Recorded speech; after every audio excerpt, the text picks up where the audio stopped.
Hey, everybody. If you want the full uncensored episode, be sure to click the link below to join the Fight Club on Patreon. And don't forget to like, follow, and subscribe. At home, when you came out and I'm going to fight, drop the gloves, then the crowd, yeah! Then you're like, let's go! Then boom, boom, boom, boom, boom, boom, boom. And then you could hear the song, Roy, TNT, right, TNT, right. I go in the box, fired up, man, the elbows, fix my jersey, the fans are knocking in the glass, you know, but the pressure just the hype that you had inside of you just dropped. Say after that fight, you're like, Yeah. It's unreal, the feeling. Anyways, I can't relate to any of this. That'll be a suspension. That'll be a fine. Nyland's going ballistic. He's a freaking madman. I'm Chris Nyland, and this is the Raw Knuckles Podcast. Andre, awesome that you joined me. I couldn't wait for this, actually. Since I met you years ago, but when we did that evening at the golf tournament, PEI, I never laughed so hard, and I never saw people laugh so hard as when you were up on stage and we did that hot stove. It was friggin' hilarious. Now, talk to me, and doing a little research on your background, and yes, we've known each other. You grew up in Quebec and all. I couldn't believe when I saw you were born in Port Chester, New York, because my youngest daughter was born at United Hospital in Port Chester. Is that where you were born? I don't know if it's I'm born in Port Chester, New York, but I don't know if it's United. Port Chester United. It was. Yeah. So, probably. Because it's back like 75. So like my dad followed his dad. Construction was big back then, I guess, in the States. He decided to go with his dad and establish himself in New York there, and he lived there for a couple years. Met my mom, and they went at it. Boom, boom. Andre popped out, and So 10 months later, though, I only lived there 10 months, not even a year. We moved back to Montreal, where my dad is from, and he met obviously my mom there. So she came back with him. And I grew up in Quebec, So people ask me all the time. It is so funny. I could not picture you with a fucking New York accent. That's for sure. No. Right? Yeah, you fucking get out of the fucking way. Give me my fucking pizza. No, I don't know their accent. Yeah, that was perfect. Yeah. Imagine that. Hey, I would have been in the NFL. And I tell my mom if we would have stayed there, I would have played in the NFL for the Jets. Made them a better organization. What position? Oh, QB for sure, a nice stud like me, QB and just, pictures and Playboy magazines and Playgirl, I should say. No, just kidding. But, So, anyways. So it's funny, when I was doing the research on you, and because I didn't know your backstory, and I was thinking, did Andre's dad play for the Rangers? That's what I thought, right? Because when I played the Rangers, my daughter Tara was born in Port Chester, so I'm like, shit. Did I miss something here? I guess I did. So your dad was in construction. Your mom from Germany. Now, was your mom, did she move to New York, or was she there visiting when they met? Yeah, she came down to work for a family, like a nurse sort of, looking after the family and that. She was very young. And also I think she wanted to improve on her English, and she that's when she met my dad. But I think she liked it also in North America here. So she met awesome. my dad, and the rest is history. But my dad know hockey. I think my dad's people meet my dad and they're like, that's your dad? Like, he's 5'9". He's a little midget, like, it's all right. I shouldn't say that. Hey, you might be offending a couple of us. Oh my God. We might be knocked off the internet for that one. Like, I'm standing up right now. Yeah, I'll rephrase that. My dad's a little person, shorter man, 5'9", played junior B, I think his highest level. And he was like giving me lessons. You should go in front of the net. net. Stop being in the box, be physical and retaliate. That's not how you're going to. They don't want any goons. Yeah, but Dad, I love Knuckles Nyland with the Habs. He fights all the time. People love him. No, that's not how you're going to play in the NHL. Work on your skill. Use your snapshot, not the slap shot, your snapshot. But Dad, you play junior B. You have no clue. You don't tell me what I know and I don't know. Yeah, okay. I'm sorry, Dad. And anyways, so a good thing I didn't listen to him. I started bringing that physicality to my game because I was a bigger guy. And obviously, we all wish we would have scored 30 to 50 goals a year, right, Knuckle? Yeah. We wouldn't be doing podcasts and radio nowadays. We'd be golfing on our cottage, on our boat, like all those guys. But unfortunately, we got to work because we played that role. Yeah. And the league let us down. Sensation for former tough guys. Come on. That was my Andre coming out of his bubble here. Sorry. That's okay. No, but sometimes I do feel bad, former tough guys, but I'm not going to get into that, but maybe I should anyways. But go ahead. No, but a lot of us, like, we worked hard, and I think skilled guys appreciate us from my playing days. Guys were always great. They're always like, thanks, buddy. I'm sure yourself, Knuckles, guys like Carbonell and the Strudlin and the Mats Naslund. I'm sure they appreciated you out there, like for just sure. making room for them, bringing respect. And we went, a lot of us, today is health-wise are struggling. And I'm not saying, I don't know, like I wish they'd be maybe sort of a pension or maybe a fund, like just to support guys that played hard, played their hearts out, and are having a little more, struggling a little more today. I don't know. I just thought I'd slide that in. Hey, what do you guys think about that? I hear if you could do it all over again, would you do the same? Oh, definitely. I would do it again. Yeah, because I think back then. I remember I drafted by Boston and I played in Providence 3 years, the farm team up and down, and I wasn't quite ready. I knew my role, but I was more intimidated by just being in the room with Adam Moats, Ray Bohr, Cam Neely was trying to come back. He had his knee injury, and just be surrounded by guys that were idols for me. And I'm there. I think I wasn't ready, but at one point, I think my third year, a scout told me, Andre, you're not here to score goals. And I was like, okay, maybe I got to start fighting and taking that role more into perspective, no more like just, my role's going to be a physical guy, fight when I have to. And I just decided to choose that role. And there was so many good players, big guys, if I just tried to score goals and that, maybe I wouldn't have had a career. So I would redo it for sure, yeah. Calling all hockey lovers. Upgrade your podcast experience by becoming an enforcer. Gain access to the greatest hockey doc ever, The Last Gladiators. And don't settle for ordinary. Join the Fight Club over on Patreon today. So when you played junior in Beaufort your first year, Chicoutimi a couple years, and then Drummondville, the last half of your last season. Yeah, I mean, you 34 games, you pumped the minutes up, no question about it. Then you go to the couple Bees. Goals too there, eh? Yeah, you did. No, the big clapper coming down the wing, one timer. And then with the Providence Bruins, that you had 50 games, you had 17 and 11.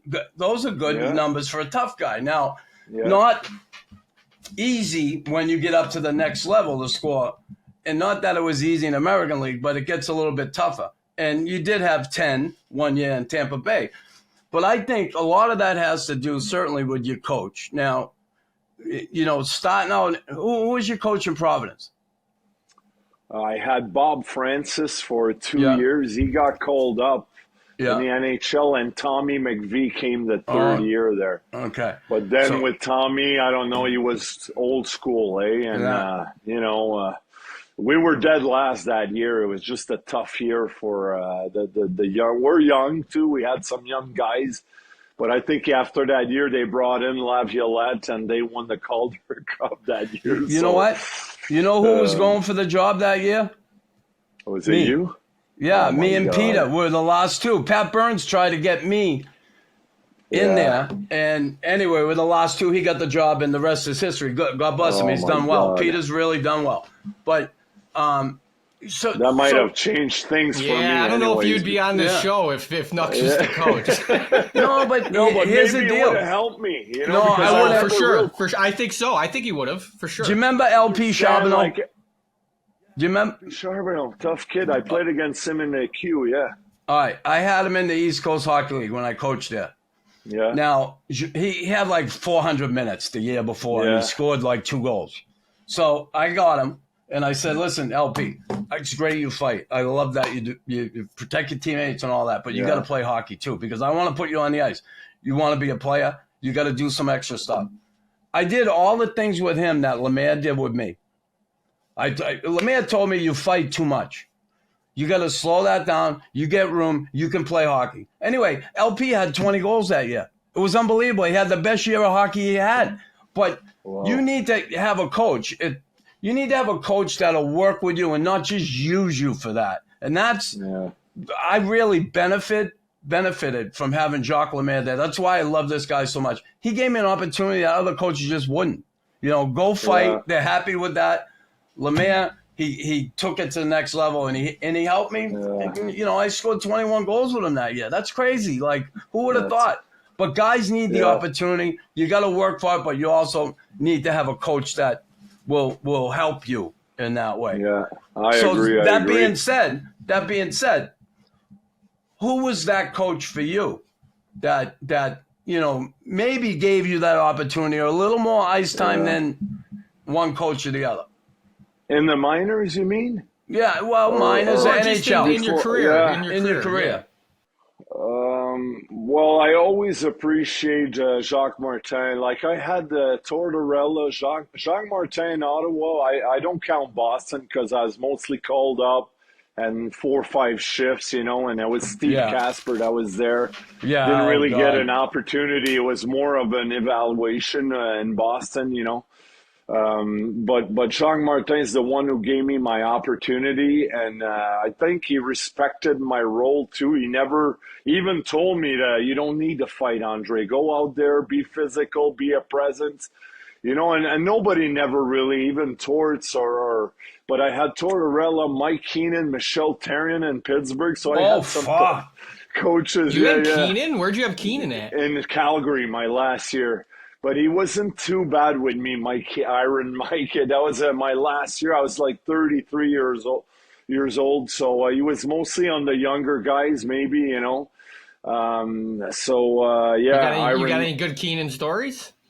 With me, not really. Like I said, he wasn't really that bad with me. You know, he left me alone. You know, he would just put me out there whenever, you know, I needed to. And, but mostly with young guys like Dustin Boyd, let's say, wasn't playing really well. And he came in one morning and he had like a plane ticket, Air Canada in his hand. And he was like walking around the room and, Boyd, you know what this is here? This is a ticket for you going in the farm team, you know, back then. And Dustin Boyd, young kid, had his head down, kind of didn't know what to think about it. And Daryl Sutter's our GM, so he's like, Daryl gave me this, and I told him, you know what, I'm not sure if maybe we should give the kid another opportunity, you know. So he was walking with the Air Canada ticket in his hand, and he's like, Boydie, you gonna let me down, or you know, do you want to go down or what? This is the ticket. We could send you right now down. And then Boyd was like, no, I'd love to stay here. You sure? Are you going to let me down? Because this is the ticket Daryl told me, you know, you're supposed to go to, okay. So he took the ticket and ripped it in half and threw it in the garbage, like just stuff like that. I would have been like, is it first class? Yeah, exactly. I thought it was kind of, oh my God, you know, it's mind games and all the Therien is the same type and towards sometime too. They get into your head and sometimes it works, and other times guys will just lose their confidence and just go downhill from there. But that story was kind of funny there. And other than that, I remember my last year. Obviously, I'm 33, going on 34, and we're in Minnesota. We're playing against Derek Bugard. And Bugard was tough. 6'8". Boogie was knocking out. Like, I remember, I think 2-3 weeks before that, he broke Todd Federock's jaw in 2 places. He knocked out Trevor Gillies a couple months before that. And I was like, man, you know, if I have to, I'm going to go in and be smart about it and, just try to do what I can anyways. But that game, I was like, just play the game, Andre, whatever happens. And then Rene Borg's going around the net, and Bugard's on the back check, smokes Rene Borg. Borg stays down on the ice, and I'm like, oh no. Like, obviously, it's part of your role. I'm like, I got to answer the bell. Well, next thing you know, next shift, Bugard's out there on a whistle. Keenan comes and gives me the taps. I'm like, oh, fuck, there you go. Here you go. I have to answer the bell. So I'm like, okay, I'm just going to go in. I don't want to piss him off, be smart like Proby. Hey, you don't want to piss him off, guys like that. So, hey, Boogie. So I line up next to him, Boogie. Hey, yeah, for that hit on board there, we'll have to go, He's like, he looks at me, I'll fucking go, I'm like, oh, great, I was trying to, so the next thing you know, I'm lining up just by the net there, face-off dot in our end zone, and I'm like, well, I'm just going in. I'm not going toe-to-toe or going with my reach. He's going to buckle me, So puck drops, I go in, and I bring him in the corner in the glass, throw a couple punches, and I'm like, yeah, all right, Andre, you're doing all right. Handing myself until, he pushes me out, and I see his big right hand coming over to the top, and I'm like, oh, no. It was like slow motion, I'm like, no. And I just didn't I wanted to see my wife, my girlfriend the next day. So I'd like, and my kids. So I just gave the fake trip. You step on a stick or a glove, and I went sideways, fell down with the punch. And then I got up. I was like, all right, I'm good. All right, boys, here we go. Let's go, boys, So I was like, I did my job. I threw a couple punches. And then when I saw the big right, I was like, just pretend you fall down. That's what I did. I didn't want to eat any of those punches in the face. I was like, all right. I love your fucking honesty. Oh, yeah. I love your honesty. Awesome. Really. Yeah. A lot of guys would say, oh, I tripped on the stick. No. I do. I love your honesty. And listen, that guy was fucking dangerous. Oh, man. We know Todd. Tim and I know him pretty well. And I have talked to Todd about that a few times. And, man, that poor kid, when you talk about getting his face caved in there, his eye actually dropped, right? Yeah. And then he got knocked out another time by Colton Orr in New York. Did you ever see that one? I remember. My God. Oh, yeah, I remember. He had 3 terrible knockouts that were just, I felt so bad for him. But he's doing pretty good now. Yeah, the fridge. Yeah, he's a big kid. He was tough, both hands, like right and left.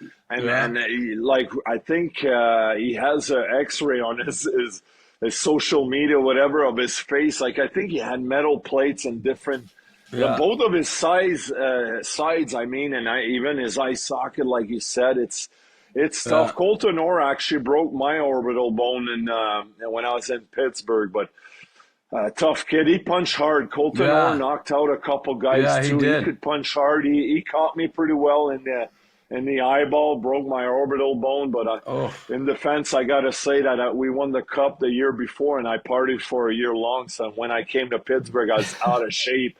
And for 7 games in the season, he's like, let's go, Roy, let's go. I was like, who is this kid? I knew he was tough, but then caught me, and I was out with Odie the night before, Lyle Odeline. I played with Odie. Oh, jeez, Odie. We were out drinking beers. I'm trying to follow Odie. He drinks beers like it's water, like, I was like 3 behind him, and I think it's not an excuse, but it didn't help for sure, I came in the hotel, hey, let's go, boys.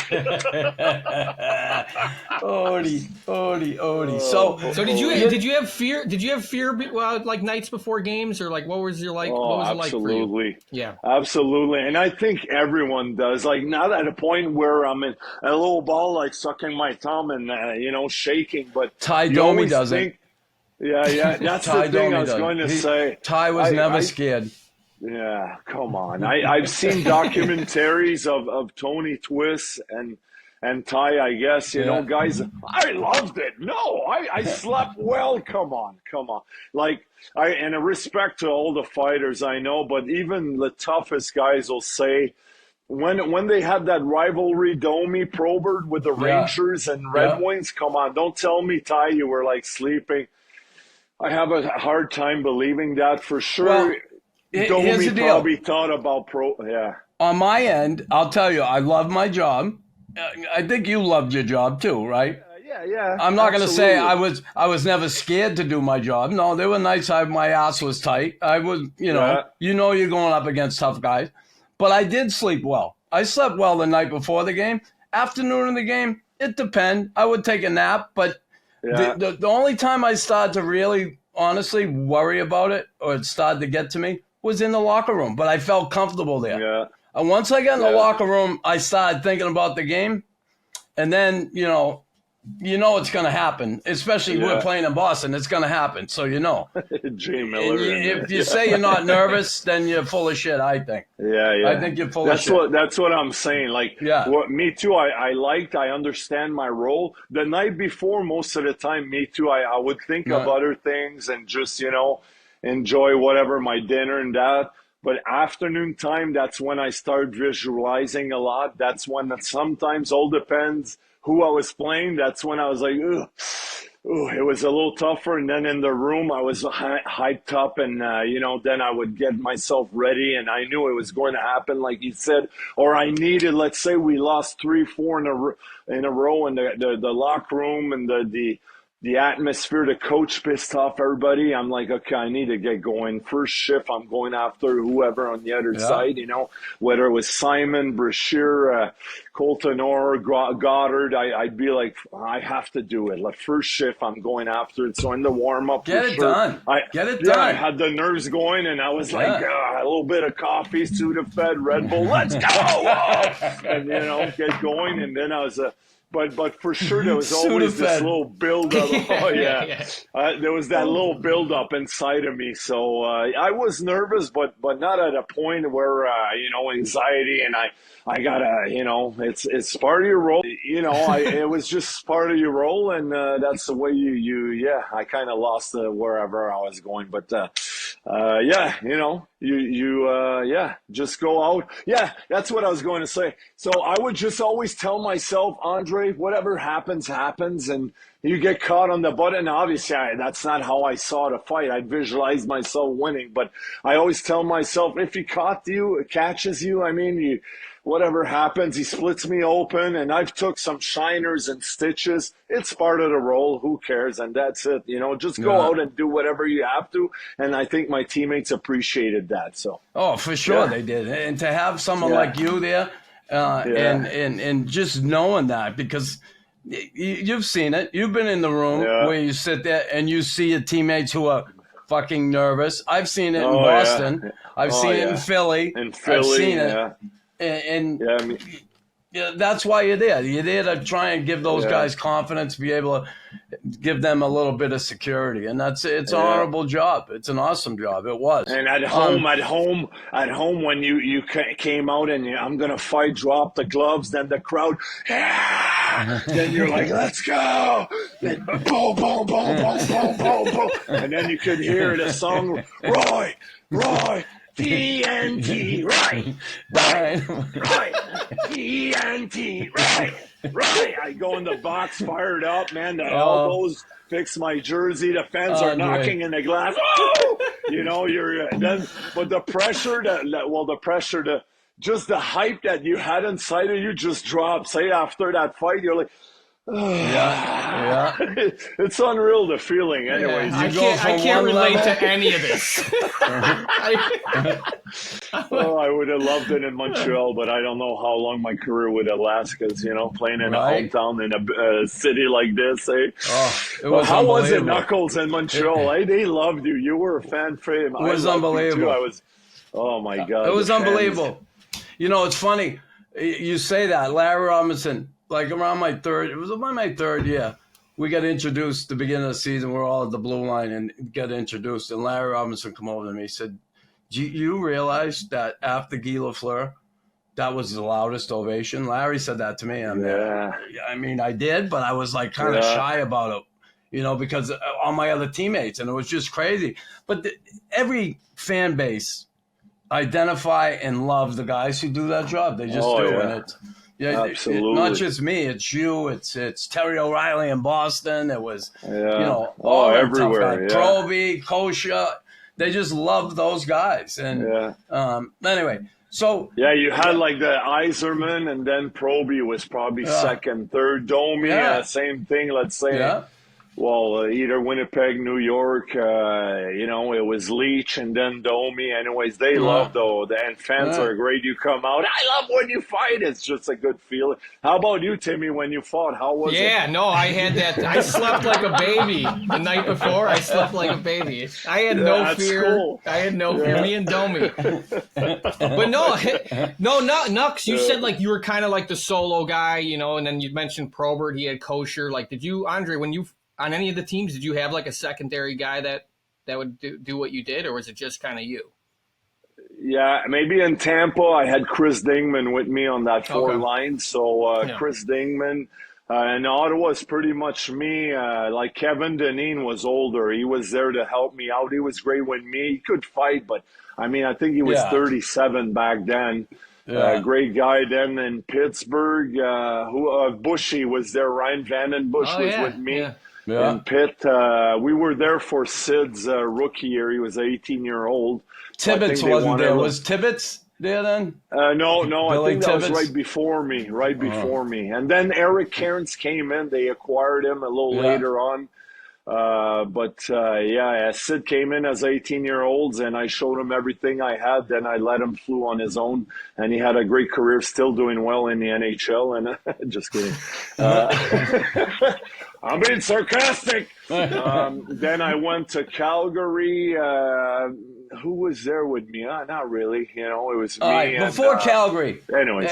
I want to go to Tampa because I got to talk about Tortorella and what happened there. Now, listen, I look at John Tortorella, and I know he adopts dogs. He loves dogs. He loves animals. I know he can be a prick. And he treats us like animals. Yeah, I know he can be really difficult, but he is that old school coach. He's demanding, and I just want to know how did he deal with you? And I know things didn't end well, but I want to hear the story and why. And that kind of fucking surprised me about him, to be honest with you, with a tough guy. But I want to hear the story from you. Just what happened there. The Riley Cote, you fought him once. Did he not want you to fight him the second time, or what was it? Yeah, I fought him twice that game. But Torts, I was in Tampa a total of 5 years and 2 stints. They went and got me in Pittsburgh after Craig Patrick got fired. Ed Olczyk, actually, I had him for 3 months. Edzo was great, but Taryn came in with Ray Sherrill. And I think I wasn't part of his future or whatever, his vision. So I went back to Tampa. So that shows you that Torts was there, still wanted me back. I had good times. Obviously, we won the cup, up and downs. But me and Torts, I think, were sort of the same. Torts were two characters. Were two hotheads. Hard heads, very intense, emotional too. Like Torts will take decisions right on the moment sometimes, and I would think that maybe the next day he's like, maybe he regrets it, or he's like, maybe he tells himself, maybe I went a little too far there and here and there. I mean, but will he admit it? Does he admit it? when he does? Have you ever had an incident where he did? Well, we've not really. Like we've had meetings in his office where we talk and that. Like here's an example. I think I was in the league for maybe 5 years, and I'm going to camp in Tampa. I had an okay camp, and I think back then we played 9 preseason games, right? And Torts dressed me for 7 of them. Oh. And then the 9th game, I didn't play the 8th game. 9th game, I come in and I didn't fight the whole 7 games, but I had young guys. Hey, you want to go? Yeah. I'm like, fuck, I'm established. Why would I fight him? Yeah, beat it, you know. Like, and then I think the 9th game, I'm in the lineup, and I remember it's finally the last preseason games, and the trainer's like, hey, Andre Torts wants to see you in his office before the game. So I go in his office, like, sit down, Andre. So, just want to touch base with you. How do you think camp's going in that? So I'm like, yeah, it's not bad, you know, working on my skills, trying to improve as a player, you know, here and there, doing the right things, being responsible in my own end and that. Like, he stops me there. He's like, well, I tell you what, Andre, we don't see eye to eye because I think you had a terrible camp. I'm not sure if you're going to be on the roster here to start the year. I just want to be honest with you. You know, you haven't shown me nothing. There's guys out playing you right now, and I'm not even sure. I was like, well, I think I've established it's because I'm not fighting. No, you know your role. I'm not telling you what to do. All I'm saying, guys are outplaying you. They're better than you, and you haven't shown me much, so I'm not sure if you're going to start the season here. I'm like, so, all right, I just wanted you to know that, so go get ready. He gives me that one. So I'm like, what's this? So go get ready. So I get out of the office. I'm pissed off, right? I'm fucking, what the fuck is this? You know? So I'm getting ready and I'm getting dressed. And I remember we're playing Carolina. First shift, I go out on the ice. This kid, Joey Tetarenko, really tough kid, you know, played, I think, mostly in the minors. He comes up to me. He's like, hey, Andre, you want to go? So I'm like, let's fucking go. I dropped the mitts and, you know, I'm pissed off. So I go with Joey, boom, boom, boom. And I think I had the better of him. And after he fell down and, you know, I fucking let him go. I skate towards our bench, not the penalty box. And I pointed towards, is that good enough to make the team? Is that good enough? People in the building, players are like, who's he talking to? What's going on? And I knew who I was talking to. And Torres knew I was talking to him, you know. And I was pointing at him, and I went in the penalty box, slammed the door. People were like, what's going on? He did well. Why is he so mad? Well, because, anyways, so after that, I came back, and he played the hell out of me, and I played a lot of minutes, like 11, 12, whatever for me. And I hit a post. I got an assist, and I played a really, really good game, you know, and next day, one of the assistants, I think it was Craig Ramsey, he's like, Torts loved it. He loved how you came out. He wanted to see a little bit of fire out of you, you know. So that's Torts. He comes in your kitchen.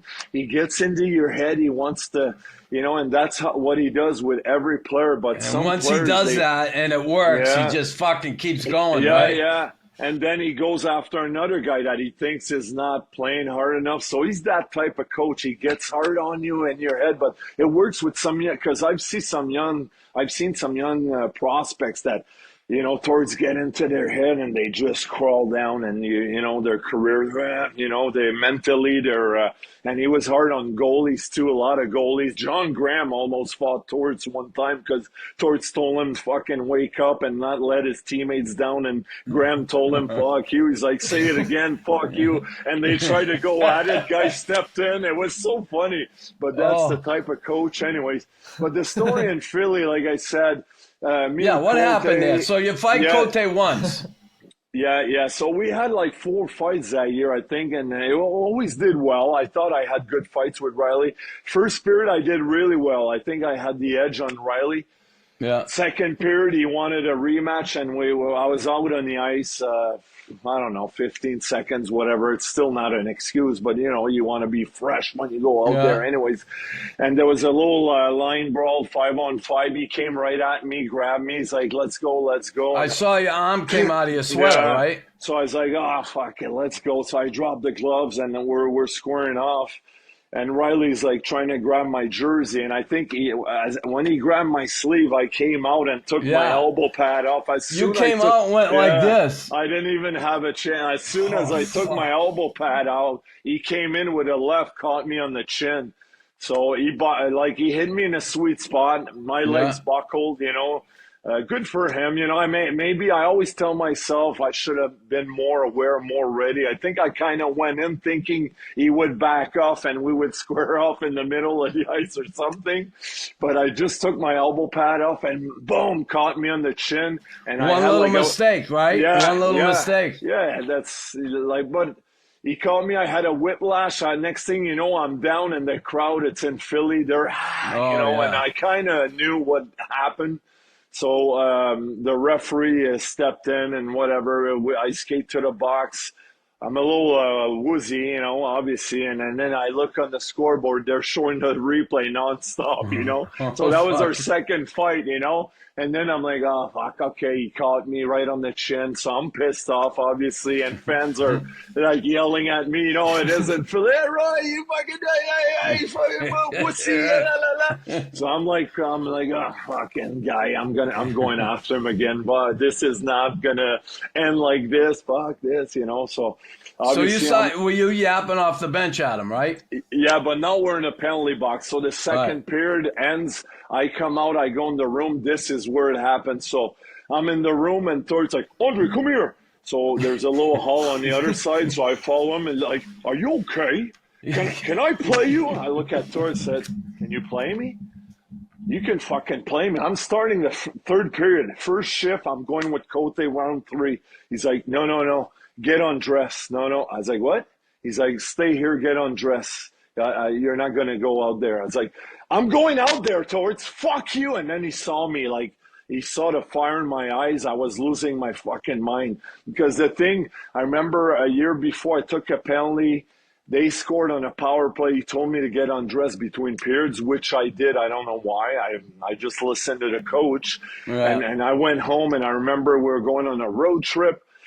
He called me, then told me I wasn't coming on a road trip. I had to get ready, do some stuff. I was like, why am I staying home? We'll talk later. You're not going to play. I don't want you to be a distraction. So I was like, fuck, don't play me, but to keep me away from the team, that's bull crap, whatever, So back to that story, when he told me to get undressed 2 years later again, I was like, no, you're not doing this to me again, Torts. No, it's not. But I was pissed off. So I got in the room and guys were like, good job, Andre. I was like, fuck you with a good job. I'm pissed off, right? So guys weren't talking to me. So I went on my own on the bench. And they're showing again the replay, and fans are kind of chirping a little bit. So obviously inside of me, I'm like right here, like mad-wise. I'm so pissed. There's fire coming out of my ears and that. Then Scotty Hartnell, like he plays his role great. He's a shit disturber, and he skates by the bench between whistles. He's like, "Oh, great fight, Roy," and he smiles. So I jumped on the ice during TV timeout to go after him, but the linesman grabbed me, and I think that's when the YouTube kicks in. I'm on the I don't know if they show me on the ice, anyways, but. I went, the linesman grabbed me, and then the ref, I don't know who it was with the bandana in charge, said, go back. So I did, because I was like, all right, Andre, I was trying to go at their bench and fight everybody like you did in Boston. I'm going to take the whole bench. I don't care. I was like out of my.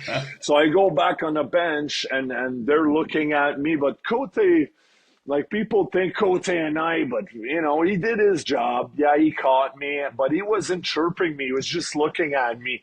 And I was telling Hartnell, I'm gonna take your head off. And then Cote was looking. I was like, both of you, Cote, we're going again. I'm gonna hurt you so bad.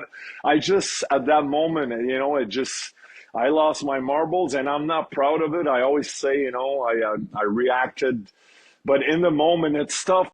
Yeah, so Cote, Hartnell, I'm going to take you out, both of you, but they did their job. But in that moment, people don't know how, it's a tough job, and you're in this zone, and especially that I felt embarrassed. I felt humiliated. I let my teammates down. For myself, obviously, I was disappointed in how, it turned out. So I was just wanted another third chance to just go out there, but I don't know how it would have went, but who cares? I just wanted to go and get it over with. But obviously, I didn't get a chance to play. But, So, Torts, is that when he grabbed you on the bench? What happened? Yeah, He so I'm on grabbed you? the bench. I'm doing the slash strokes and that, and I'm not proud of that. But towards the line, the ref said, "You tell him to sit down, or you're getting a misconduct, a bench minor, whatever." So Torts told me to sit down. Guys like, "Andre, settle down." So here I am. I'm sitting down, and I'm losing my mind, and I'm just pissed, trying to talk to myself. And yeah, it's an embarrassing moment. I wish I could take it off the YouTube, so nobody, my kids and that need to see it. But it was part of my role. I'm embarrassed, but at the same time, every tough guy, like, I wouldn't be embarrassed. That's you. I know. I reacted bad. I should have just. I didn't do the right thing. I should have just shut my yap, sat there and waited for another game or whatever. I wish I could rewind it. Well, you didn't. You didn't. Yeah, I didn't, and I feel bad about it. But I get feeling bad about it. But listen, it is what it is, right? Listen, and the key there, and you said it. It's hard for other people to understand that, right? Yeah. So you look a certain way, you did something. How can he do that? How can he fucking do that? Exactly. How can he fucking do that? You don't fucking know how he can't do that because you could never fucking do it yourself. A lot of people don't get that. And when you lose it like that, and I have, no question about it, I look back, you know what? It's part of it. Get closer to the action in the Fight Club with the Raw Knuckles podcast over on Patreon.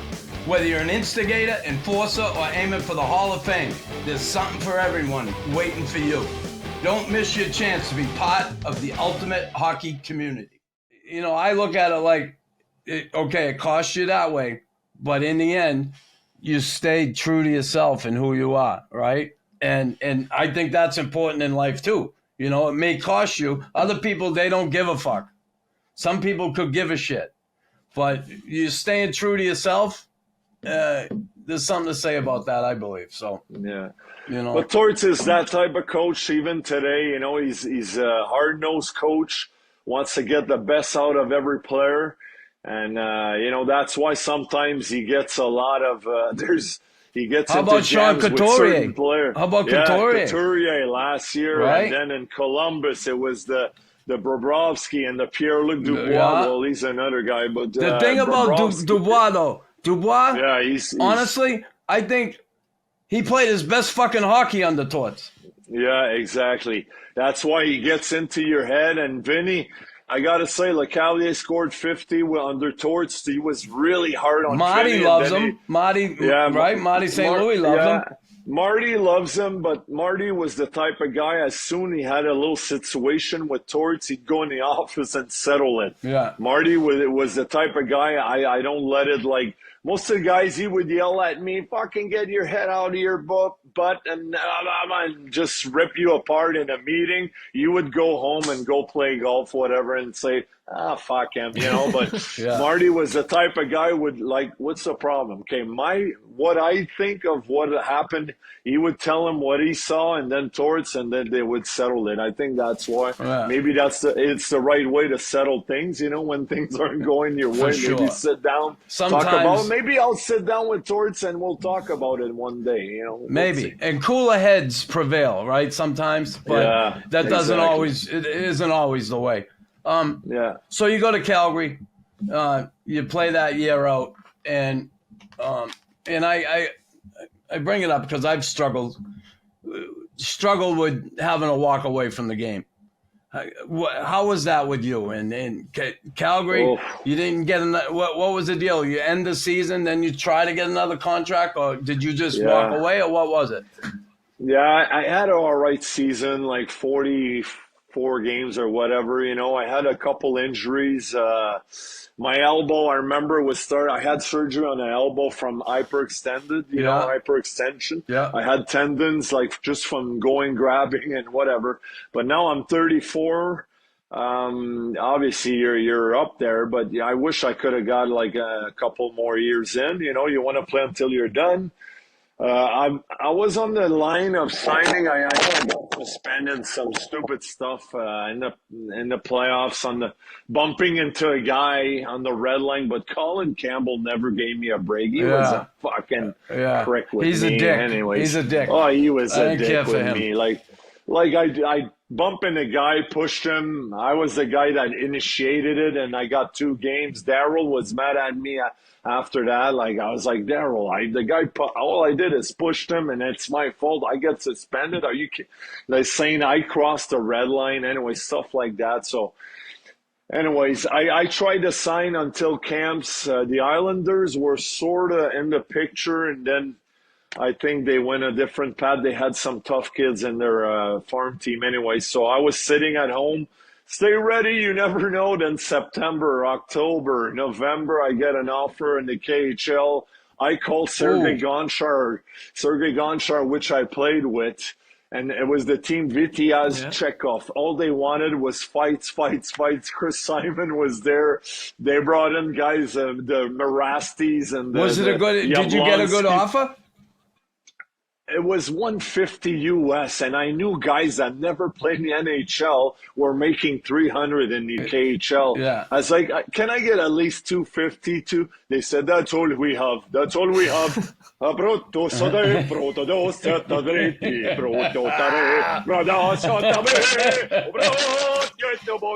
like, really? That's it?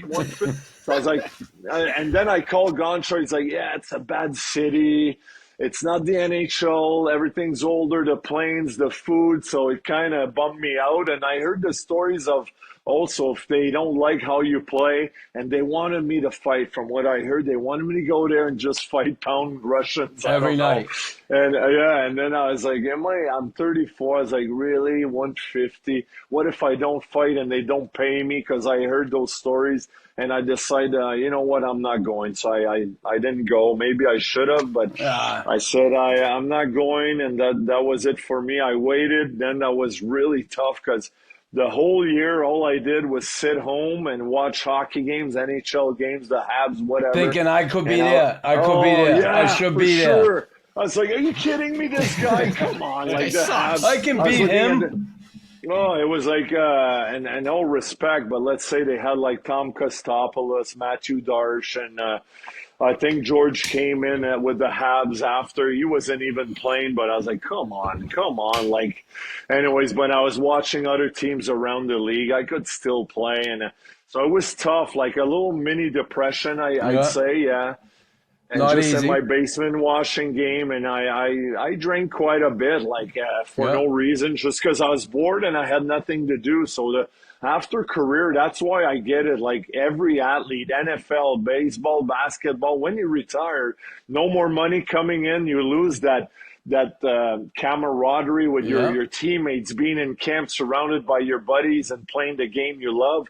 That was really hard. That was tough. And I was just sitting home. So for a full year, that was really probably the hardest year I've been through in my life for sure. You know, it was a tough year for sure. And then towards the end of the year, they called me to do a gig in the playoffs at RDS, which is like TSN. Yeah.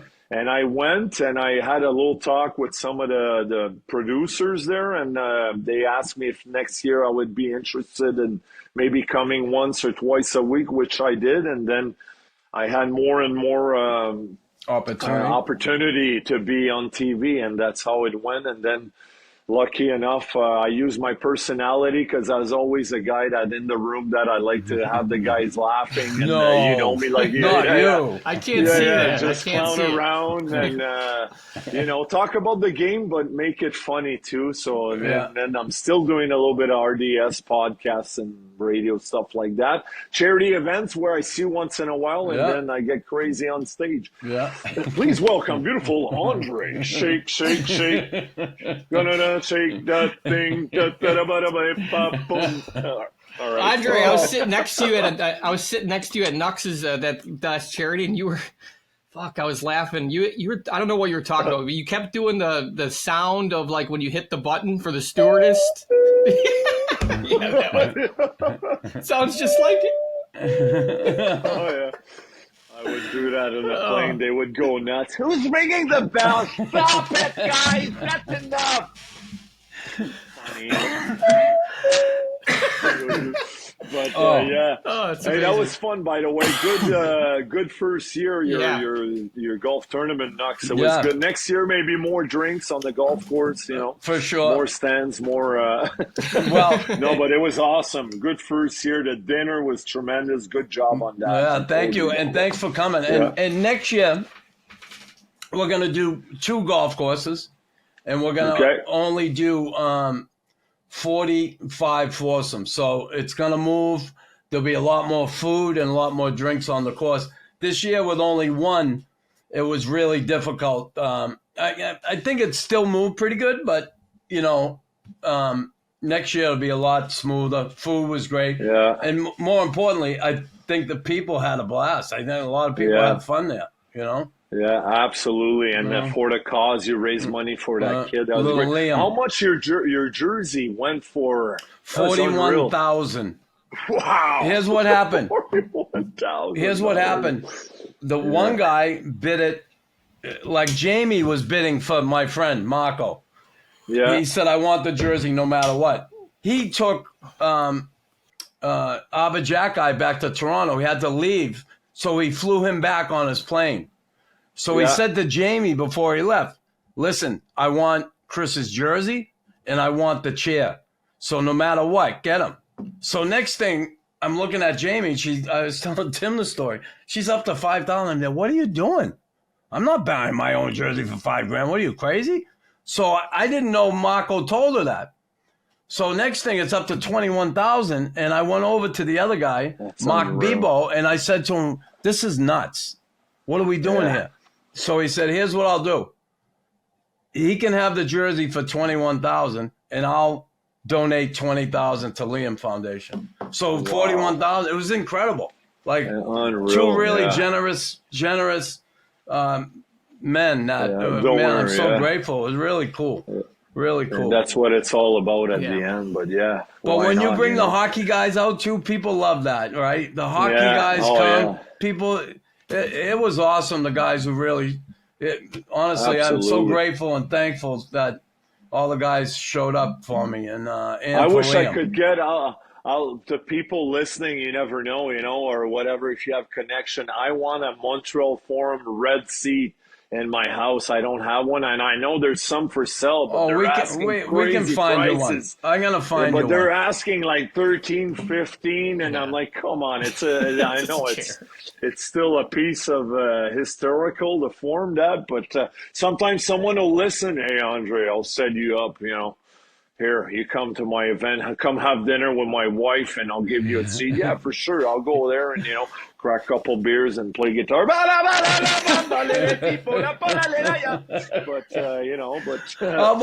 about if we get your white one and paint it red? Yeah, with the numbers and signed by Knuckles. No, we'll have to see. I'm going to reach out to someone who might be able to do that. That'd be great. Yeah, we'll see what happens. Just to have it in my house. Just a random chair. We just paint a random chair red. For sure. No, but just a Montreal seat, just, with all the history, and then I could maybe use it as a sex swings with the wife. Okay, maybe not, sorry. That's okay. The sex swing, Like when I had the cup, the wife on the cup. And, just kidding. I didn't do that, Oh, shit. 10-minute misconduct, Andre. You're out. Come on. Oh my God, Billy McCrary. Tell me why I got you here, the forum.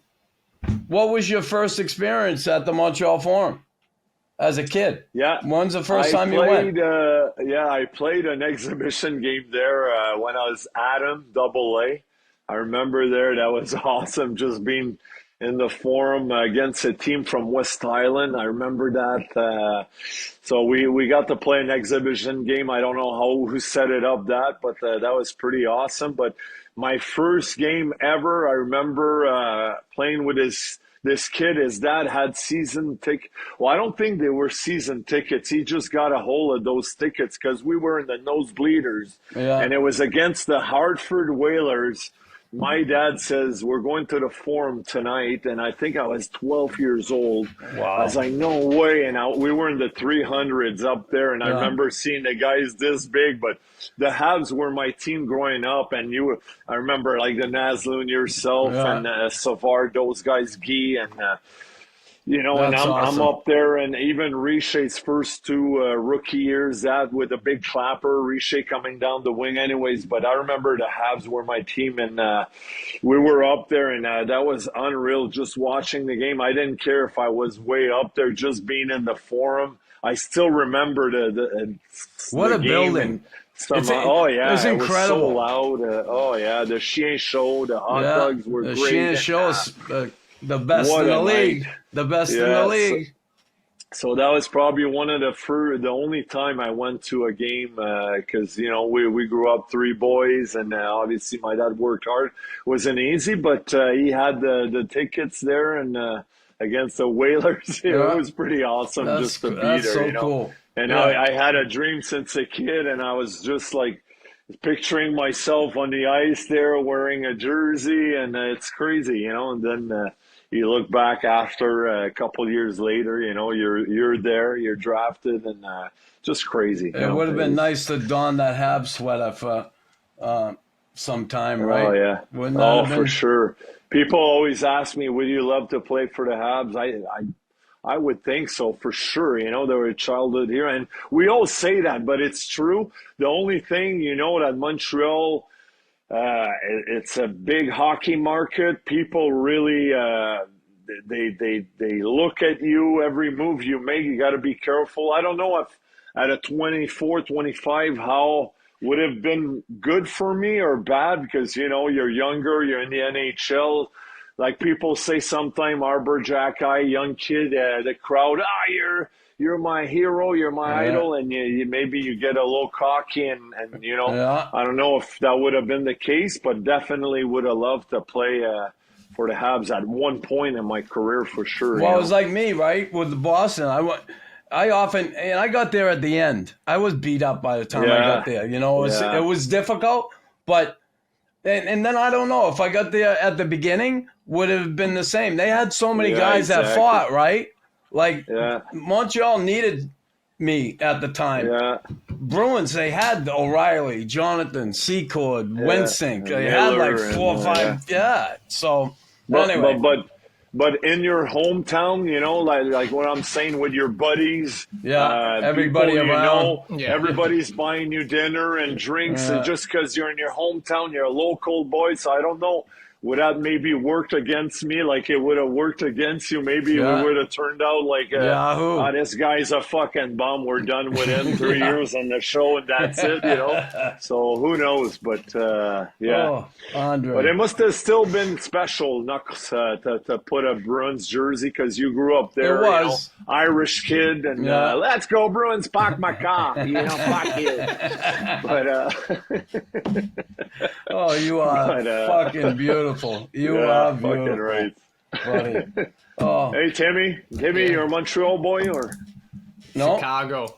No, Tim, Chicago. Chicago. Yeah. So Hawks fans or not really or? I don't mind them. I grew up a Red Wings fan. My dad's from Michigan, so I was a huge Red Wings fan. But with Proby and those guys. When Proby and Kosher were patrolling the wings, oh my God, I wouldn't have slept well that night for sure. Probert and Kosher waiting for you the following day. Oh my God. Yeah, right. Tim played Toronto, he played Winnipeg, but he played Russia, played over in Russia. Keenan coached him there. That's why he was asking about the Keenan situation. Yeah. He played for Team USA also, Tim. Yeah, keep going, Nux. Nice, what else? Nice. I had 27 goals and 2. No, I'm just kidding. I'm not going to go through my He stats. took a shower with the Leafs once. I took a shower with the boys. I shower with Lemieux Crosby. That's pretty much a career highlight. I know we started arguing who showered with the more famous hockey player. Yeah, and I made some room for myself doing that shower. Move out of the way, boys. But just kidding. I gotta say that Chicago's one of the best buildings too in the league with the anthem back then. Yeah. Oh, say can you? And the crowd cheering. That was a good building to play in for sure, Chicago. But anyways. Hey, Nux. Andre, you're the best. Go, Habs, You go! are the best, buddy. I'm telling you, we could do this all day.